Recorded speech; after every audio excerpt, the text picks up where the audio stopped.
Hey guys, I have another figure review for you today, and that is number 26 of the 3 3/4 inch Black Series line, which is another Darth Vader. So we've gotten a previous Darth Vader, which was one from the much earlier waves of the Black Series. He's from The Empire Strikes Back. I have reviewed in my videos on the channel somewhere. Anyways, so today we will be reviewing the one from Revenge of the Sith. So those, hardcore Star Wars fans will actually be able to tell the difference between the Revenge of the Sith Darth Vader and then the OT Darth Vader. So, and you can actually even tell the difference on this figure as I will compare it to the Episode 5 Darth Vader. So here's the card back. We get a really weird picture of Darth Vader here. Most of these are always like really accurate looking, and this one does not look accurate at all. And then there we go. And this paragraph describes the Episode 3 Darth Vader, and then this is obviously a picture when the Death Star is being just built at the very end of Episode 3. So, let us continue. This one does not come with as many accessories as the Empire Strikes Back Darth Vader. Of course, we do get his red bladed lightsaber with its very familiar hilt, as well as a closed version.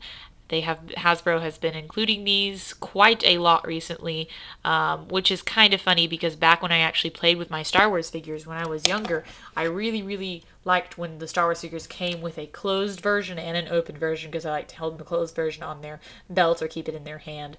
And they didn't do that very often back then, and now this is all they do.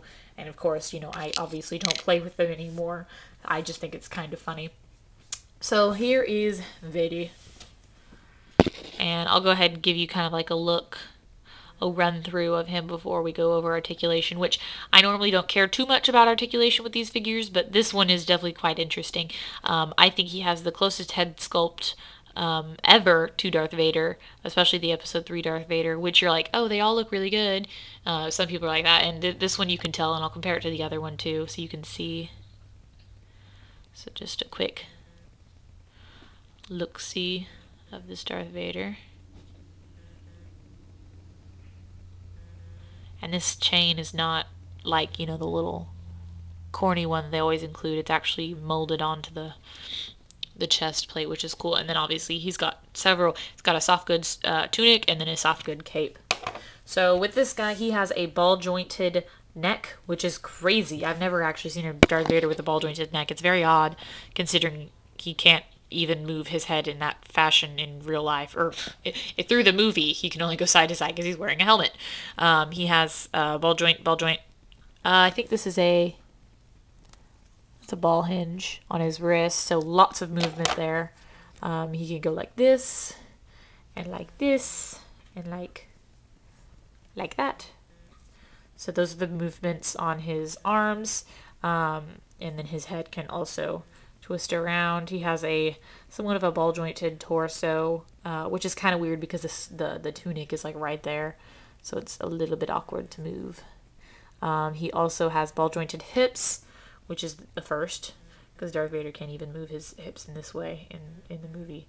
But very interesting. I think he's going to be really good for posing. If you want to do some really cool, like, expanded universe poses of Darth Vader where he's not so clunky, as in the movies, this is a really good figure for you.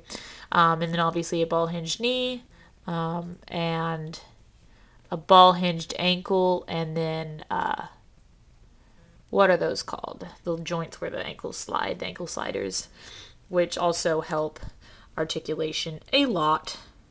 So he's really cool. He's just chock full of articulation, which is really nice because Darth Vader is always so limited. So I will go ahead and compare him to the Episode 5 Darth Vader as best I can here. So there's our new Vader, and there's our older Vader. Going down the torso. Let's do that.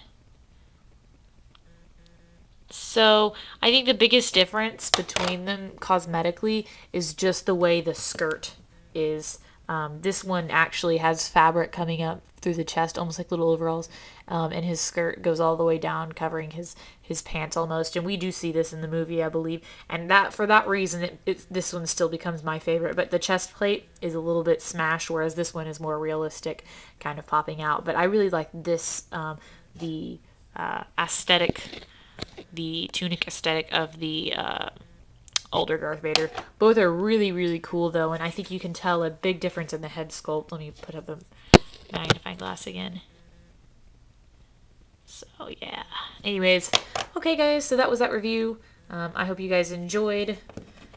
And if you find this Vader, pick him up, as well as the 6-inch Vader, which I hope I do find eventually. I feel like he's going to be definitely a hard one to come across. But anyways, thank you guys for watching, and stay tuned for more videos. Oh, I'll give you a sneak peek on my little miniatures that I've been painting. So here is the Stormtrooper. They come with standard. There you go, a standard Stormtrooper. And then I have painted one of them with its Stormy Trooper colors. So I think not a whole lot, of just adding black, but I think it looks pretty good. My next one's going to be the Clone Trooper commander from The Force Unleashed, so he's going to look a lot different, this guy. So anyways, okay, thank you guys. Stay tuned for more. Bye.